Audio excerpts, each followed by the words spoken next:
Bonjour tout le monde, bienvenue dans cette nouvelle vidéo où on va faire la revue du Vidéo Micro Rode. Il s'agit de l'un des micros les plus connus pour faire des vidéos amateurs. On va le tester aujourd'hui et on va le comparer à un autre micro qui est tout aussi connu, le Boya Micro Cravate. Il s'agit du micro que j'utilise actuellement pour enregistrer cette vidéo. Pour vous donner une idée sur le prix, le micro vidéo de chez Rode est à 43 €. Il était à 60 €, là il est en promo sur Amazon. Le Boya, je l'ai acheté à 19 €.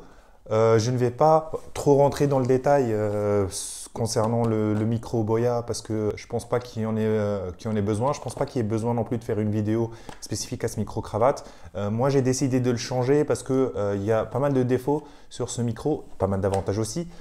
Les principaux défauts sont que c'est un micro filaire, 6 mètres de fil associé à ce micro-là. Et au niveau de l'utilisation, ce n'est pas vraiment pratique parce qu'on est obligé de se l'attacher et de se le trimballer. Après, il y a les fils, on doit les plier, les déplier. Ce n'est vraiment pas pratique pour une utilisation de tous les jours. Donc, je voulais quelque chose qui puisse se plugger directement sur l'appareil photo et qui soit utilisable directement. Un deuxième inconvénient aussi à ce micro, c'est qu'il faut lui mettre une pile. Si jamais on veut l'utiliser avec un appareil photo, il n'y a pas de voyant qui indique lorsque la pile est en panne ou pas. Et du coup, on peut se retrouver avec une vidéo qui soit enregistrée sans le son. Et du coup, on est vraiment impacté par ce problème-là parce qu'on doit refilmer le tout. Voilà, on a perdu le son. Donc ce n'est pas vraiment très pratique. Mis à part ça, le son, je trouve qu'il est OK. Vous pourrez me dire vous-même si vous trouvez que le son de ce micro-là est bien ou pas. Le but, ce n'est pas de s'attarder sur le micro Boya. Voilà, c'est un micro à 19 €, il n'est pas cher. Moi, je trouve qu'il est vraiment bon. Si les fils ne vous gênent pas et que de toute façon, vous n'avez pas besoin de pile parce que si vous le branchez sur votre smartphone, il n'y a pas besoin de pile. C'est juste lorsqu'on filme avec une caméra réflexe qu'on a besoin de pile. Donc là, vous pouvez l'acheter et vous pourrez comparer avec la qualité de son qu'on aura avec ce micro-là. Donc si vous trouvez qu'il y a vraiment un gros gain, vous pourrez voir ce micro vidéo-là. Donc on va commencer par regarder ce qu'il y a à l'intérieur. J'ai remis le micro dans son packaging pour vous montrer lorsqu'on commande ce qu'on reçoit avec.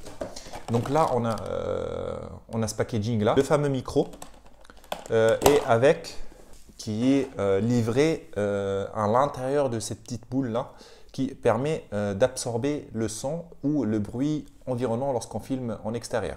Moi, je mets aussi en intérieur parce que c'est déjà ça de gagner. Le micro en lui-même est 100% métallique.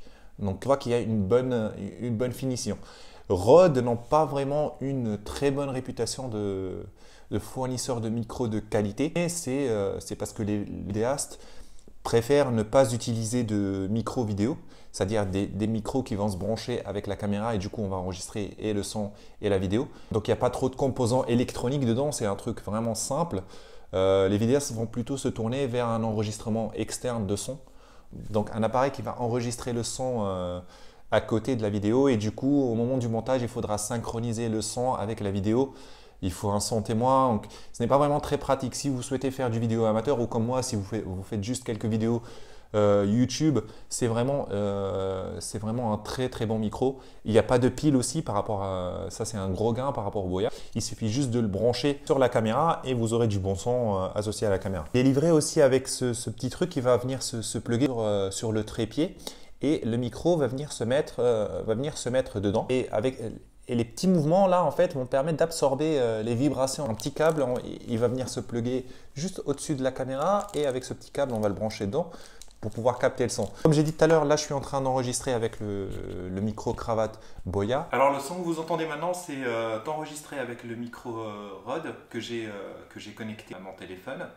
Il est positionné à peu près 1 mètre de moi, un petit peu plus, c'est pour ça que je parle un petit peu plus fort. Alors là, là le son est enregistré avec le micro intégré de mon iPhone XR. J'essaie de parler avec le même volume que tout à l'heure pour pouvoir comparer les deux. Alors là, nous sommes en extérieur avec beaucoup de bruit environnant, j'ai fait exprès. Donc je me déplace avec un tripode, je ne sais pas si vous voyez le reflet sur mes lunettes. Mais en tout cas, ouais, j'ai mis mon iPhone et dessus il y a le micro Rode. Donc ça permet un peu de voir comment il fait en extérieur et est-ce qu'il arrive à bien isoler le son ou pas. Vous pouvez regarder comment se débrouille mon iPhone avec son micro intégré en extérieur dans exactement les mêmes conditions. Là j'ai filmé les deux vidéos successivement. La différence majeure, je trouve, entre les deux, c'est que bon, le son de l'iPhone n'est pas mauvais en soi, le son du micro intégré du téléphone n'est pas mauvais, mais c'est juste que le Rode a la capacité d'isoler le son qui se trouve juste en face de lui, c'est-à-dire le son que moi je suis en train d'émettre par rapport aux autres sons. Donc il y avait les travaux, il y avait tout, c'était quand même isolé. Par contre, l'iPhone, on entendait quand même beaucoup le son des travaux derrière et c'était limite aussi élevé que le son que moi j'émettais. Donc il y a ce gain là qu'on a lorsqu'on utilise le micro Rode. Les gars, j'espère vraiment que cette vidéo vous aura été utile, qu'elle vous ait donné une idée sur le micro de chez Rode, mais aussi le petit micro cravate de chez Boya. Comme toujours, si la vidéo vous a plu, n'hésitez pas à liker et à vous abonner. Et je vous dis à la prochaine pour une prochaine vidéo.